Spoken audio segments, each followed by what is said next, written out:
Nobody else knows what you're looking for. Nobody else knows where you're going. Everyone's going to say, oh, you'll make more money doing this, or you make more money doing this, or you get here quicker doing this. It's like, yeah, but if I dedicate my entire life, know that this is all I'm going to do, doesn't matter whether it takes 5 months, 5 years, 50 years, I don't care. I'm going to get there.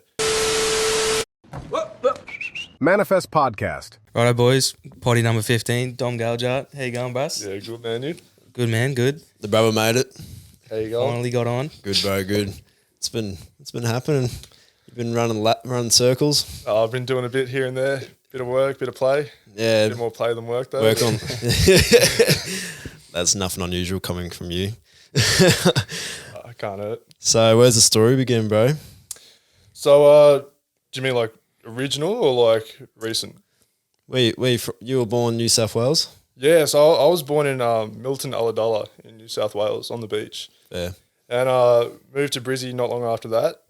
There, bounced around the schools and stuff for a little while, and then moved up to Gladstone in grade 5. Yep. For that was when Bechtel had the big boom and all that going. Yep. And then I moved up here, and it was up here for a couple of years until about halfway through grade 10. Yep. And then everything kind of got hectic after that. Just moved overseas, fucking around a fair bit, all that kind of stuff. But what was the reason for moving overseas in grade 10 during school? You were just like, just didn't like the program. Like, parents were always against it. They always thought there was more out there than just send your kids to school, do this, for sure, follow through. Yeah. And I know that was kind of where everything started was when we moved overseas. So we left halfway through grade 10. I think it was term 3. Yeah. And it was start of term 3. And then moved over there. We went to Asia first, and we were in Asia for a couple of months. Then went to Europe after that and New Zealand. But it was just an experience as a whole, like leaving here and going there, just kind of breaking away from the normal mentality. Like when I was at school and stuff, it was all like, get your good grades, get your apprenticeship, go to uni, whatever it is. Bro, that's all it is, It's just like programmed in. It's what everyone is working for in school. That's it. Yeah. From day one, I was like, no, I got no interest in it. Yeah, it was always, Yeah, no, you're right, you're right. No, it was always so good, like seeing you do that shit and like even like early stages talking about crypto was just like so different from everyone else. Like everyone else is always good grades, start doing more experience, apprenticeship, but you were like the only one that was like, yo, travel, study the market, all this shit. And it was like, good as see. Yeah, cheers, man. And coming from a town from Gladdy, that's normal because Gladdy's a town where industry, everyone works, parents, and that's just been, passed down through into kids. So when everybody has that mentality, it only goes through that one door, it never takes the second door that's an option. Everyone just stays with what they know on that, and you're kind of the first one, as Geordie said, that took that second door. I guess you've also been blessed with your parents, your dad, crypto, and your mum. Like for those that don't know, we're all brothers here for sure. So this is 100 like so keen to be doing this pod, but 100%, even though I fucking hate you, nah. I was real lucky with the fact that Dad was always into like a second source of income, like even from 100. Like because he when he first went into the workforce, so I'll start from way back. He was managing casinos when he was 22. That's crazy, and he worked on cruise liners too. So where was he doing that? So he was working for Carnival Cruises, and he was managing the casinos for Carnival Cruises. That's off tab. That's wicked. That's at cool. 22. You're playing up like a fucking second-hand lawnmower. The stories he's told me is unreal. But so he started with that, and then he obviously outgrew that whole scene and stuff, and then got into crane operating because that was the only job that he could do that gave him the most amount of time to learn stocks, and crypto wasn't around then, but he wanted to learn stocks, and he failed for years and years and years, and then eventually one year just clicked. That was with Bitcoin. That was the year that you've grade 10. Yeah. So Bitcoin pretty much funded everything. Obviously, it's true. Did you want to get into detail about how much he got up, or? I won't give specific figures, but just to get a general idea, like there were some weeks where you were making like 80, 90,000 in a week. Yeah. Like US. So, people's salaries, bro. Yeah, and like for us that was insane. Like, we grew up well, but it wasn't like well. I didn't see Dad for most of my childhood. He was doing FIFO and all that stuff. Yeah, 100. And but he was also learning the market while he was doing that. So for the first 9 to 12 years. Like Dad he was in the picture, but not as much as what he could have been. But it all kind of added back up when we went overseas for those times and stuff. Yeah. But there was lots of failure and stuff like that, but it paid off. So How else do you learn, bro? yeah, exactly. I mean, I'm going through that same thing at the moment. Like it's awesome because I've got the extra step ahead because Dad's already made all the mistakes. But at the same time, I'm learning my own path now. So he can teach me as much as he wants, but I've got to fail and have my own psychology and go through all that. So I'm going through the motions with that now, and it's good, but fuck, it's a pain in the ass. Oh, Seeing him doing so well, and I'm off in the corner doing exactly what he does, but for some reason it's not working. So, like in instances, but yeah. Do you have a mentor that's been through that journey though? Sorry? And having a mentor like your dad that's been through that journey already and learning from his mistakes, like puts you so far ahead from if you were starting from the get-go by yourself, starting from zero. Yeah. Well, I remember when I first started crypto, like Dad was pretty much holding my hand when I was first doing it. I think this was when I was 17. I would have just been 17, maybe late 16. But I remember we were overseas, and then this is when Bitcoin just started to run. And he's like, would you want to go down the path of trading and all that? Or did you want to go to uni and jobs and all that? And then I was still young. I was, grade 10. And then I thought, no, this seems to be going somewhere. I'll go with this. I did it. And I think it was the first 2 weeks I tripled my account. I was like, holy shit, this is insane. Like I'm 16, 17 years old, and I just made, 1,500, $2,000 in 2 weeks from a computer. I was like, holy fuck. Yeah. This has actually got something to it. And when you're 16, it's like $2,000, you feel Bro, like, that's throwing that shit. Yeah. You're like, holy shit, what color Lambo do I want? But I don't know. Like it all, like there was obviously a lot of success, but then a lot of failure in that as well. So like having that big win at the start was good because it opened my eyes, but at the same time, it gave me a false sense of reality of what it's going to be like. Like, I remember when we came back from overseas, because I was dead set on finishing school at a real school. We were supposed to go to the States for when I was in grade 12, but I was like, no, I want to go to school. And then sure enough, I was like, I want to go to Gladstone. But If you went to school there, they'd be like checking your birth certificate, like, can't fuck off. When were you actually born? No, this is a fakie. The joke that goes around that Dom told me, and like everyone kind of knows, I know David reaffirmed it. It's when Dom first pulled up the grade 8. They're like, oh, are you the new grade 10 student? I remember finishing grade 7 and I was like, 6'1". Yeah. Bro, that's 170 crazy. kilos. Yeah. Just kind of stated that. Me being the shortest one, as soon as you pulled up, bro, you literally double my size. Grade 8, fresh It's like, in this high my school. son. First day at school, kid. Fake IDs and stuff. So, yeah. So Bitcoin's the run and your old boy's just like, let's pack our bags and go. Yeah. So grade 10 and like you said, Asia first. Yeah. So what countries talking when you refer to Asia? We kind of bounced around a little bit. So we did the first 3 months in Vietnam. That was pretty hectic. Bro, Vietnam is off tap. Looks wicked, eh? People have been it's massive on tourism at the moment. Yeah. Heaps of young people going there. Yeah. Like Vietnam, Cambodia, all those kind of ones. Yeah, Thailand, because Thailand borders Vietnam as well. So Yeah. everyone knows what Thailand's like. Yeah. Good fun. But Vietnam. Yeah, so I did a bit of, we're in Vietnam for a little bit, and that was crazy. That was where I went to my first casino and all that kind of stuff. Like, Being what, 16 years yeah, old? I was 16, went to the first casino over there. That was good because Dad's like, oh, there's no rules here, and they're not going to check you for ID. You're the same height as me. Let's go. Yeah. And so I went there, and that was awesome. That was a good experience, especially from Dad. You know, he knows how it all works, knows the upper hands and everything, how to play everything well. And he's like, I'll show you. Let's go. Yeah. So that was good fun. But yeah, so went through Vietnam for 3 months, and then I think we went to Thailand after that, and then Bali.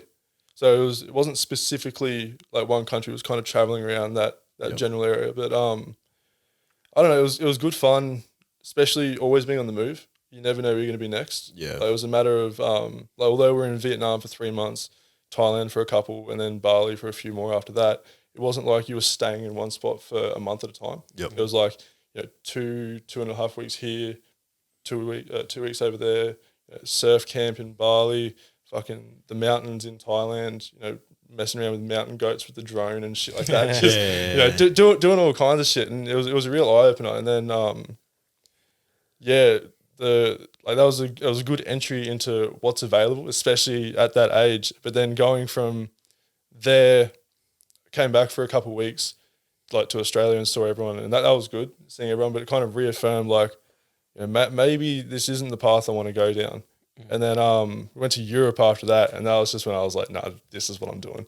Yeah. I mean, like, I were there, and you know, like you had Monaco, they had the Grand Prix going, and Daniel Ricciardo, who's an Aussie racer, he won the Grand Prix. And that was awesome just seeing that. And like you see the F1 cars racing through the streets, you got billion-dollar yachts out on the water. Like that is the place to go when that's all going down. I remember we were parked at the front of the casino, and there was an unreleased 6x6 G-Wagon at the front and a McLaren Senna parked behind us.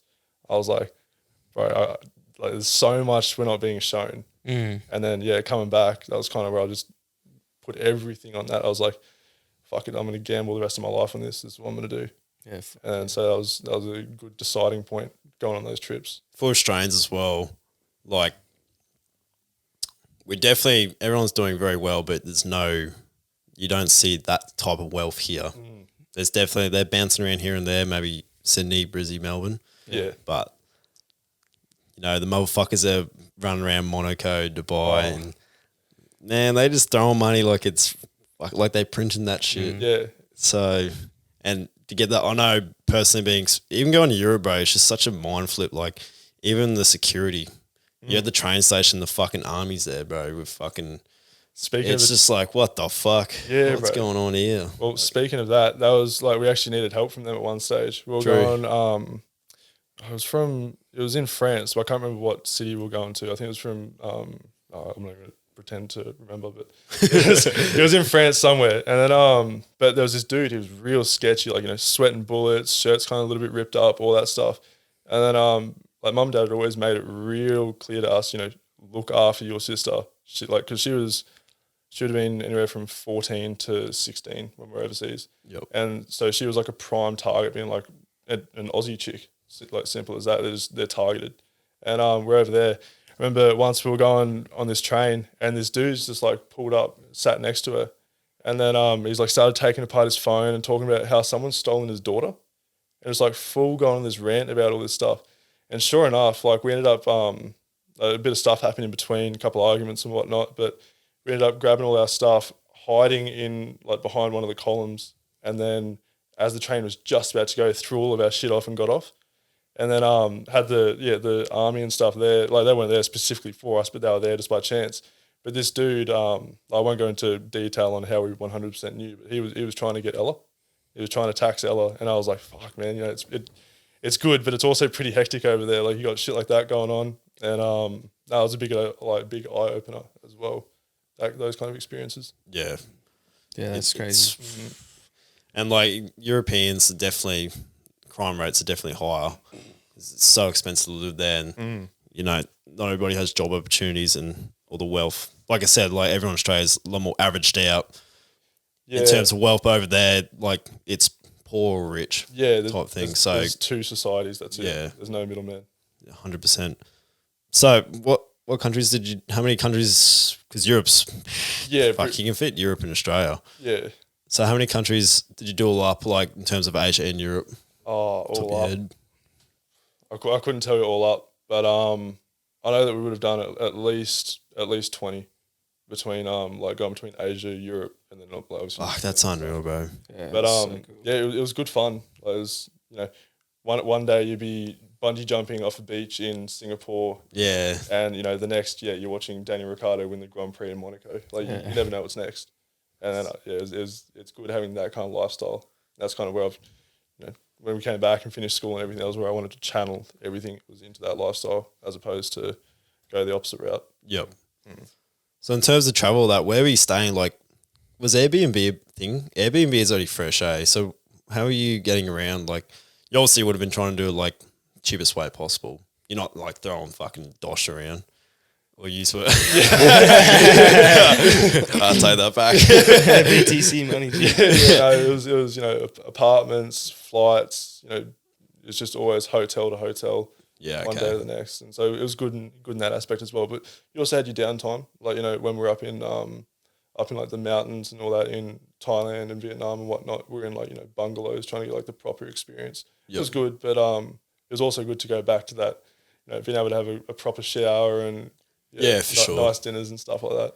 As much as like you'd love to stay in hostels, in nice apartments and that, but like hostels and that, like being young as well, like the people you'd meet though, Yeah. especially like, you're in Europe and there's, I don't know, Americans and la da da da da. Like you're in Asia, especially when you're in Asia, that's all like mixed with Europeans and that. And See, like some of the mateships and friendships you would meet would be unreal. yeah, well, see, that's where I struggled the most was because like being that age, all I wanted was friends. Yeah. And like coming from Australia, I had heaps of friends and stuff like that. And then going overseas, it was nothing. Yeah. Like, because you're on the move. Every 2.5 weeks, you're in a different place. You can't make friends. Yep. And then, but I remember we stayed in France for a little while, and that was the only place I really had friends. That was because I had my uncle there and his kids, which are not the same age, but like a little bit younger. But it was good hanging out with them and all that kind of stuff. But yeah, other than that, you're pretty much alone, You say uncle. What's that story again about your cousin? When it was like the soccer tournament and he was on some massive landmark and he was on top of it? Remember that story? I You think tell so, me? yeah. In Paris or something? Was that? Oh, yeah. Oh, bro, it was insane. Like, where they've got their fields and stuff. Like ours is just out in the middle of a paddock, whereas like over there, one of them, it was in France, and then it was obviously the field, and there was like 2 or 3 more. But So then, wait, when you say field, you're talking soccer. soccer? Yeah. Yep. So there was the soccer fields there, and then there was like this like French what are they called? Bunker. There was like a bunker up there and like a massive statue up here, and it was like just the most picturesque view that you can imagine. And then you come to our fields here, it's like, have you mowed the lawn today? So it's a bit of a difference, but yeah, no, it was good. No, didn't your cousin like go on some landmark in front of everyone or something in a massive crowd after like a soccer tournament? Oh, right. Oh, yeah, no. I was like, what are you talking about, bro? No, I know what you're talking about now. Strasbourg, yeah. That was when France won the World Cup. Yeah, that's it. Yeah. My I can't remember if he's like related or not, but I think we're related somehow. Yeah, right. Pretty sure. But yeah, Jerome, he was a funny dude, some French dude, same age, all that stuff. And he sent me a video a couple of weeks after we left. And he's on top of the statue in Strasbourg. It would have been 5 or 6 stories. He's up there with his kid off and a flare in the other hand. Yeah! I was like, holy shit, these French guys get into it. Did you actually be able to find that video somewhere? I've got to find. It'll be on my old Snapchat account or something like that. It'll be somewhere. Bro, That's See like, that. so after the World Cup when there's like fucking thousands of people around him it's packed, and like, he's you just on can't top walk. of this. Yeah, bro. Like people are tipping cars, shit's on fire, all that kind of stuff because they love their football. Soccer is Soccer, yeah. massive everywhere but America and Australia. Yeah. Like how fucking convenient. Yeah, I'll say over here it's called soccer, but if you call it soccer over there, you just get fucking skinned. Yeah, football. Yeah, it has to be football. It's Yeah, football. football. So No. weird, eh? Yeah. Yeah, well, like even the Americans like reference that to like NFL being football. It's Yeah. like it's so. I think soccer gets it. Like, Oh yeah, the biggest sport in the world. did you even see when Argentina won? Oh, Yeah, bro. Yeah, that was insane. That was blocked Dude, the whole highway. could not even see any What road, the bro. It fuck? was just Yeah. blue and white. yeah. That's Could you imagine being Messi? Like, Oh, fuck, Trying to get through that, bro. You get trampled. Yeah. Unreal shit. that'd be insane. He's had to work for it though, but Oh, insane. bro, come from nothing. That makes the best players. Did you ever? So you went to soccer games over there? No, I never went to soccer games. Went to a few kickboxing fights and stuff though. that was good fun. Went like in Thailand and stuff, watching the Thai guys fight. Like, yeah, bro, it was insane. Like, No, I'm just cracking up with this fucker. Me. Yeah, all right. Sorry. no, you're right. But yeah, like being overseas and stuff like that, and you watch these like big white dudes come over, like my height and stuff, and they're just getting fucked up by these like 5'3" Thai dudes, Oh, and true. they're like 6 years old. Yeah, you get like dudes my size just getting the shit smacked out of them, and it's like sucked in. Get that India, $50 on the Asian dude. Yeah, that's so Yeah. cool. True shit. Yeah, no, it was good. Good to fight. Sorry, good to watch the fights. Yep. And your Dutch background? Yeah. Do you So, have family in yeah. Denmark? It's Denmark. Eh? No, Holland. Oh, Holland. For fuck's sake. Yeah, so got family in Holland. I can't remember how many of us there are. There's a fair few over there because like it was grandpa and his brothers that came over to Australia, and then from there we've just kind of been stuck here. But everyone else is still over there, so we still have a fair few, like at least half the family over in Holland. But That'd be crazy. I'd love to go to Germany and try find someone I'm related try to. to find Eh? the rest of your family. Like find someone with the last name Vickhurst. Yeah, Like, even Okay. if you like, no one has a clue. Eh? At least you got the same last name type of thing. yeah. That would be off tap. No, it's pretty weird, like because like the Australian side of the family doesn't have any height or anything like that. But then you look at the Dutch side, and I'm like almost small compared to them. Like even the chicks. They're yeah. Yeah, they're like, 6'3", 6'5". And it's like, holy It's all shit. like, is that like a Dutch related to like Vikings and that? I don't think so. Okay. Oh, so is it your mum or your dad's side? Dad's side. Oh, yeah. Yeah, mum's side's English, dad's side's Dutch. Yeah. Yep. Yep. Yeah, fair. 100%. So, touching back on the crypto on that, that's where you're doing full time. So, what's your course in that? So, obviously, you got into it when you were a bit younger and you've done your traveling and you finished school. And for a while there, you were just bouncing doing your ropes course. And you also were doing, well, you were working at the port there for a bit. Yeah, I was doing working at the cold port there testing. for a bit. Yeah. You're just, passing time. Yeah, just passing. I kind of lost hope in crypto and all that because we were real good at trading the up market, and like we were buying Bitcoin when it was like $300 a coin, and then it went up to whatever it was just ridiculous. Yeah. And then but at that stage we didn't know how to short, so we sold at the top, but we couldn't make any money on the way down, and that's kind of what's changed now for me being like, this is what I want to do full time, is because now I can trade it on the way up, and I make even more when it goes on the way down. Yep. Because there's a reference that's like, it's slower climbing the stairs, but it's quicker taking the elevator down. Yep. So you make a lot more money on the down, but back then we didn't know how to trade the down. So that was kind of when I was like, might be other things I need to look at, all that kind of stuff. But in the back of my head, it was like, I don't want to do this stuff. This is what I want to do. I want to stay to the market.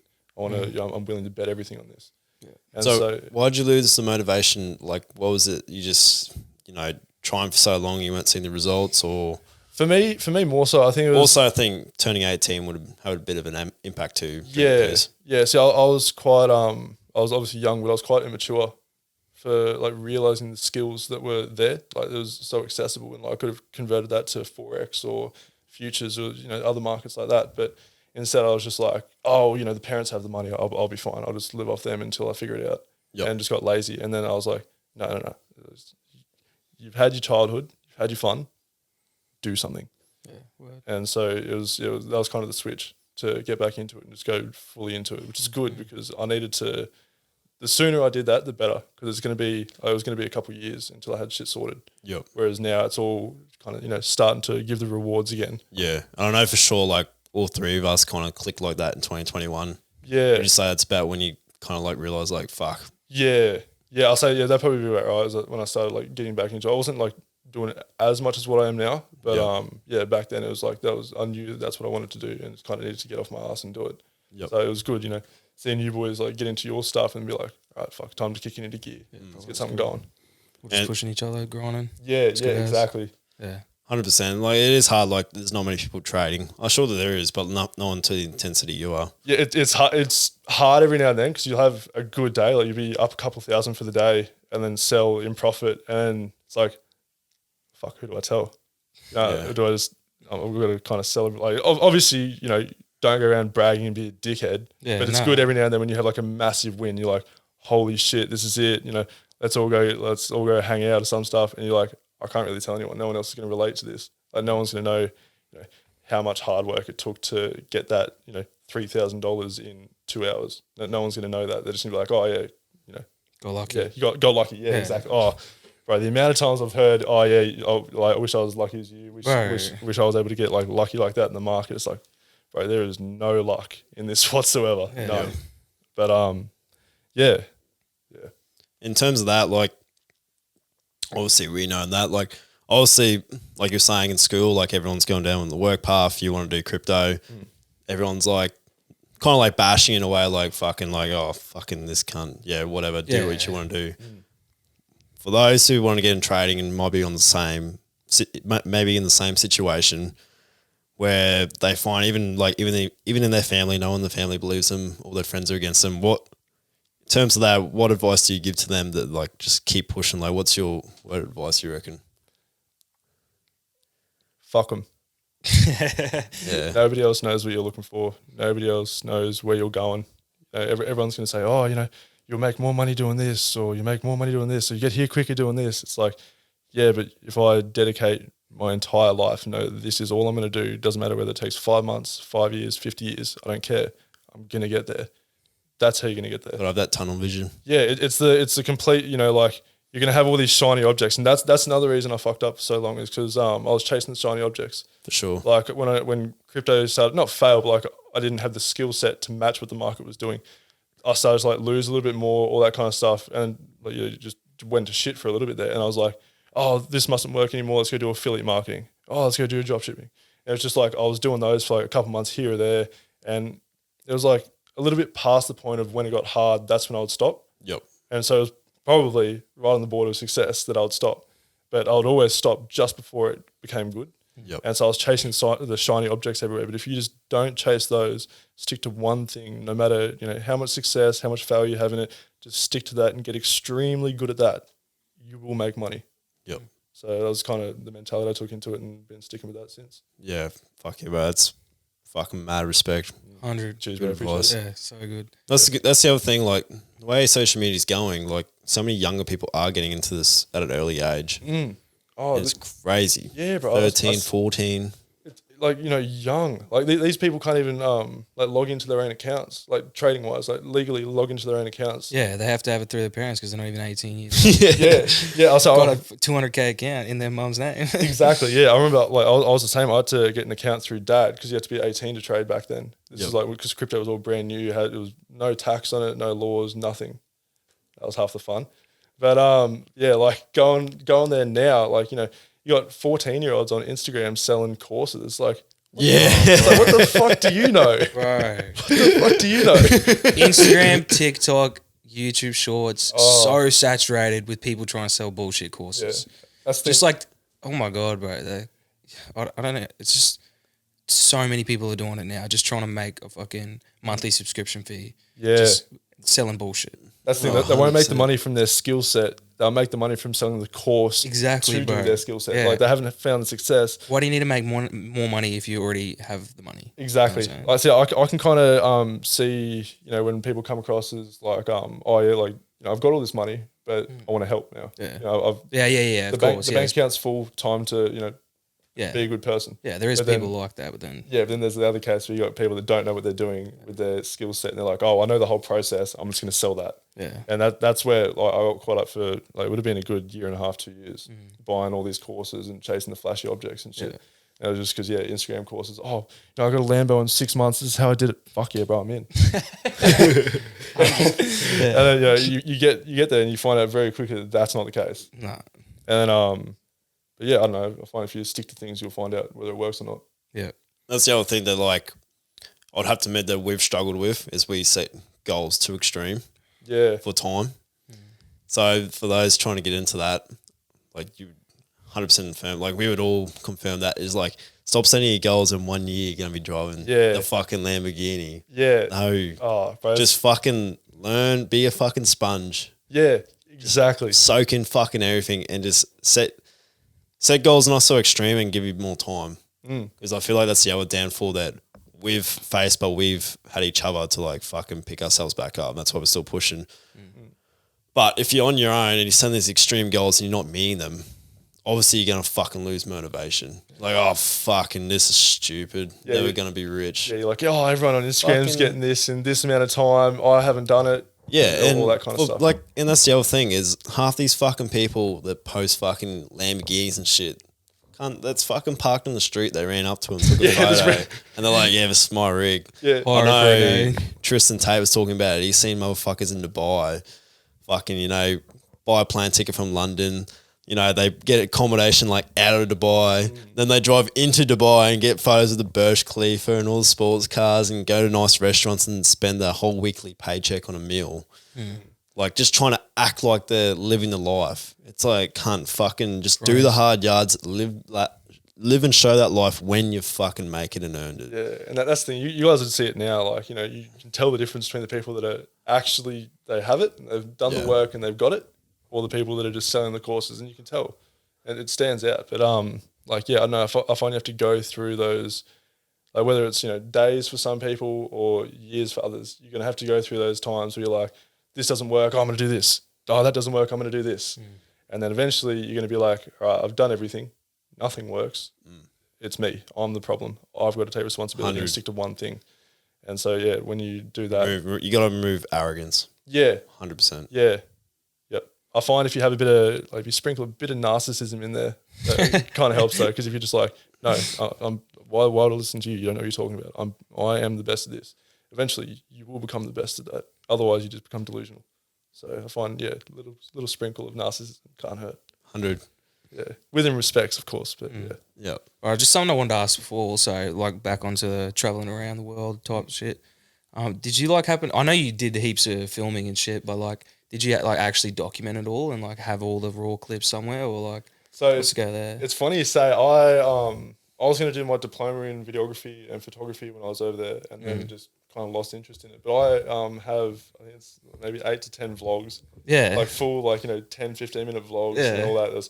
I worked real hard at, and I just never posted. So, True. Yeah, never posted. And they're on like an old computer at home, like on an old drive. Yeah. And there's like ones there going through, the Swiss Alps, going through the Nürburgring in Germany, going 240 k's, 260 k's an hour with the whole family in there, fucking. True. All that kind of shit. So yeah, there's a few videos floating around, but I just never dropped them. Yeah, that'd be cool. I should have back in the day, but. Even now you can just like reamp them up, like get Lockie to dap that up. Yeah. Make a mean ass like a little movie, bro. Like that'd be awesome, bro. Just seeing all that stuff.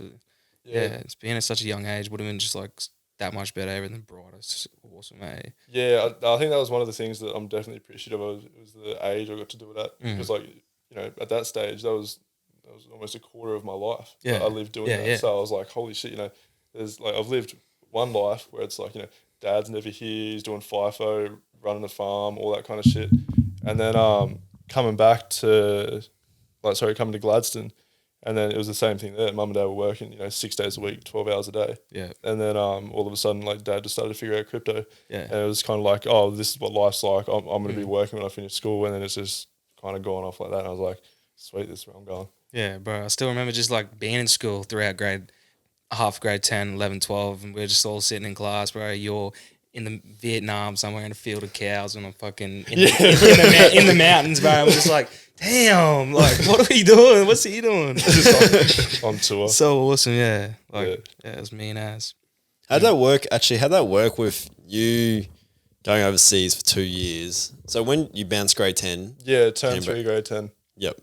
Came back grade 12. So how's that work with the education system? How they allow you just to jump back in grade 12, like skip grade 11? So I went to, it was called, I think it might still be called Brisbane Distance Education, which is like an online schooling. Okay. I think that's kind of like what everyone did during COVID, but COVID didn't happen then. So it was like the first time I'd ever done online schooling and stuff, but it was the biggest piss take. It was the biggest piss take. I think I did maybe 6 weeks worth of school over 2 years. Maybe. Expose the system. Yeah, and then mum's there doing all the assignments and shit because I'm fucking behind the grades and stuff. I was like, no, mum, I'm going to go jump off this cliff. I'll be back. Doing all kinds of shit. I had no interest in it whatsoever. And I mean, I've had to go back and learn things that I missed out then. Yeah, the maths and grammar and all that. And I had to take responsibility after I finished school to be like, fuck, you're a bit of a dumbass. Pick your shit up. Let's go. So I had to go back and relearn all that just on the side. And but yeah, no, I did almost no school while I was gone. But in saying that, it was like a different kind of school. Like, I was there, I was learning real world things. Bro, that beats school every day of the week. Yeah, like I was over there and like I was learning like a language in a couple of weeks. Like not a complete language, but like basic. Actually, that's another thing. How'd you go with the language barrier? Fine. Everywhere speaks English. I was going to say Europe. I know Europe's like that. Yeah. The more elderly, the older generation's a bit of a struggle. But the younger generations are pretty decent when it comes to English. Yeah. But even in Asia, like Vietnam went a bit of fuck around. Vietnam was a bit tough because every now and then, like depending on where we were and how long we were there for, you'd meet some of the locals and they'll take you to like, their family's house and stuff like that. Yep. Like as friends, and you'd be there and you'd almost need to learn how to like sign language things. But it was like real just point punch. Yeah, real basic. real basic, and like they knew that it wasn't like in a disrespectful way, and then we knew that they weren't talking to us in a disrespectful way, or for the most part anyway. They could have been chatting mad shit. We just had no idea. But like it'd be like you'd point to things and be like drink and then thank you, all that kind of stuff. And I don't know. We found that you kind of make it work. That's actually hilarious when it comes to like languages. Like they could be spitting shit on you, and you wouldn't have a clue. Dude, I was always so self-conscious about that, eh? Yeah. I always watch people's body language to see if they were talking shit, but even then it's just like, I got no idea what you're talking about. I got no idea. Yeah, just fucking... Yeah. You'd be Good calling on you you, a mate. dickhead. Yeah, mate, cheers. Appreciate it. I remember in Bali, because that's where did you finish in Bali last? I think so. We did Bali a couple of years before we went overseas, but then I'm pretty sure we came back to Australia for a little bit and then went over to Bali for a couple of weeks. But we did do Bali, but it was like, not the first place we went to. Where did you stay in Bali? Uluwatu? So I've got an auntie over there who owns a restaurant on Lombok, and then so we stayed there for a little bit, and then after that we went to Ubud or whatever. Yeah, Ubud. Yeah, with monkeys and... And Seminyak. Yeah. Seminyak was good. We like Seminyak. But spent a fair bit of time in Lombok. And the only thing that was kind of iffy about Lombok was it's a very Muslim-based country. So they had Ramadan and stuff like that. True. Yeah. In Bali? Yeah. Oh, bro, what the? Yeah, Lombok is, yeah. But True. yeah, like it'd be 3 a.m. and you hear the radio chants over the whole island. Like you can't sleep. And then, it was the second half of our trip that we were there. They were all on Ramadan, so you can't eat during the day. You can only eat during the night. And so all the locals are so pissed off, just hungry, angry. But doing it that way. But yeah, it was good. But I think that was the only thing that kind of ruined it. Not ruined it, but made it a bit of an iffy experience in Bali was the fact that it'd be 3 a.m. and you start hearing the Islamic calls over the speakers and stuff like that. But I mean, other than that, that's their country. They can do what they want to do. Yeah, for sure.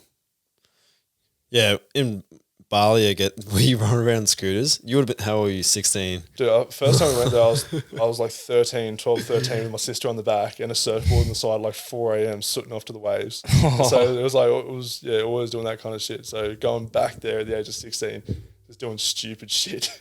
Oh man, running scooters over there is the traffic over there. So Yeah, how'd you boys go when you were over there? Like riding wise? Uluwatu, and it was good. Like that's where we stayed Uluwatu's first, like the chill. first 3-4 days.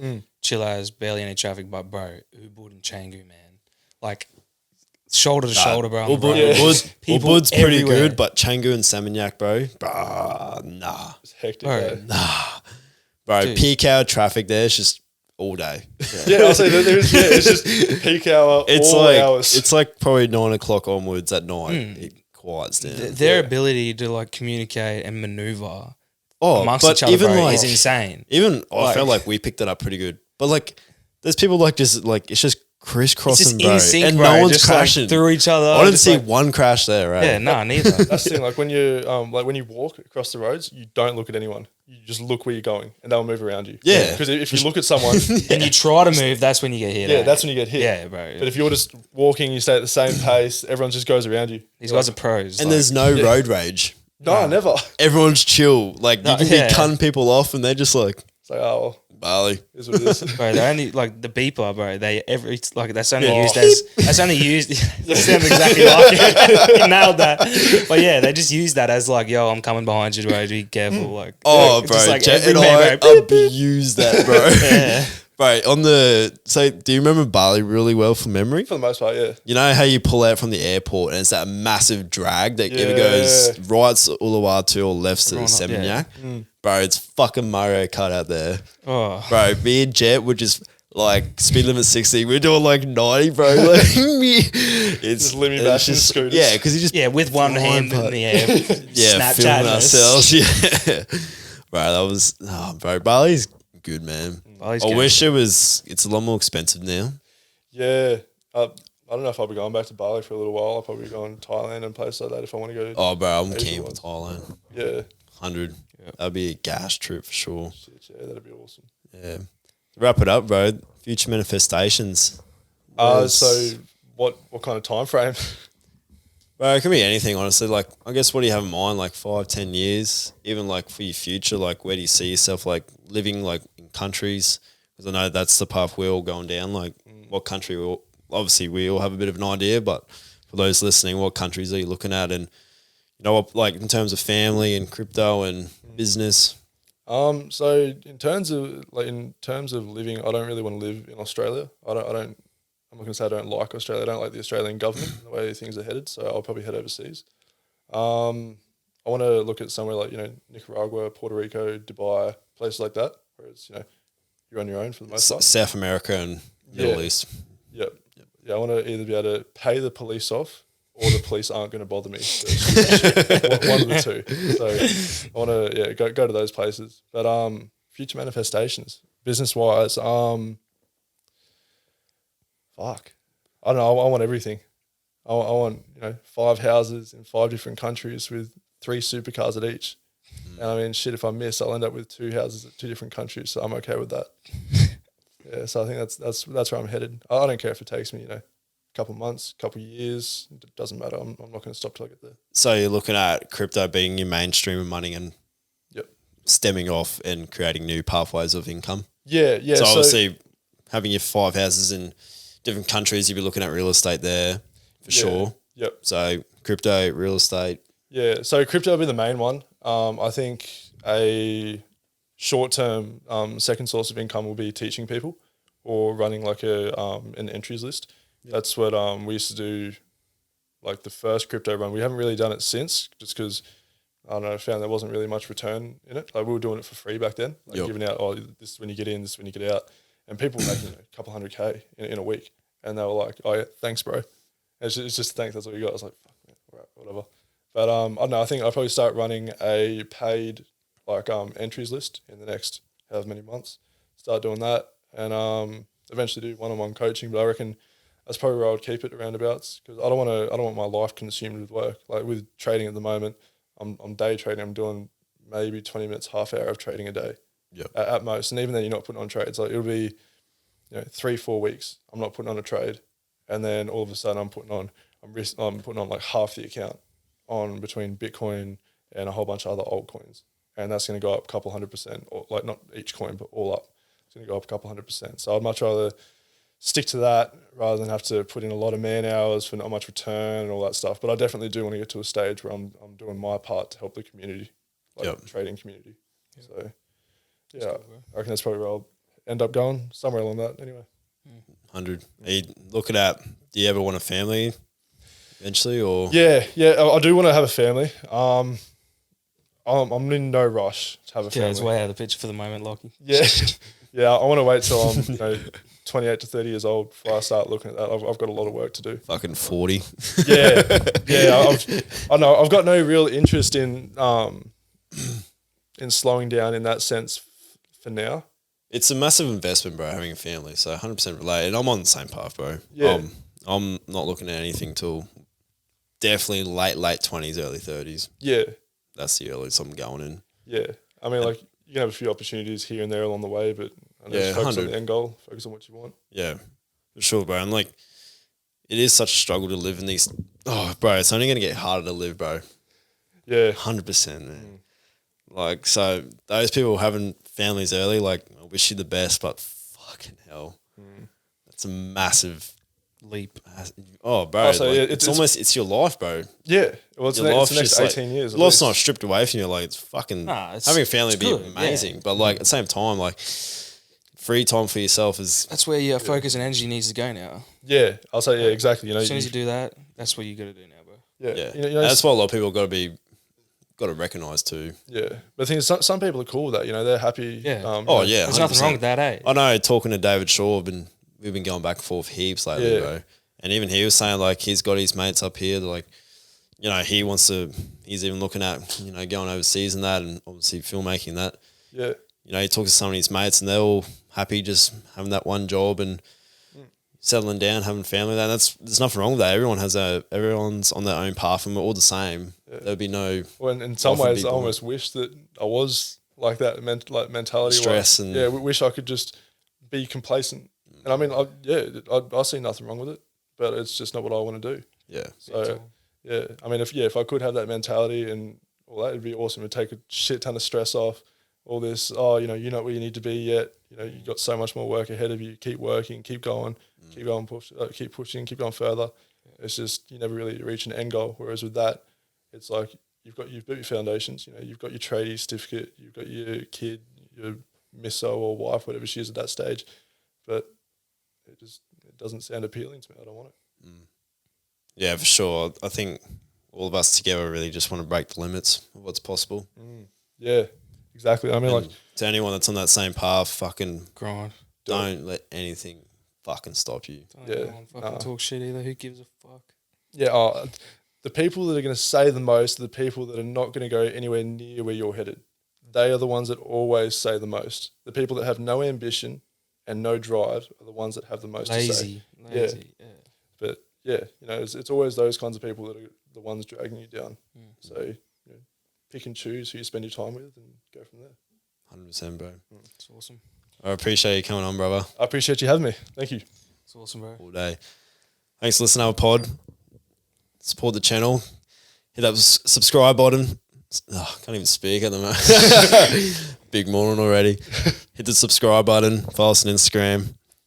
Stay up to date with the latest potties. Got a few big ones coming down. You're on a big Brizzy trip soon, so be smashed. We've got some. We're going to be on tour pretty much 24/7 now, so it's going to be hell of the rest of this year. I'm so fucking keen. So I'm telling you guys now, you don't want to miss out. Just going to be next level. So cheers again. See you in the next one. Peace.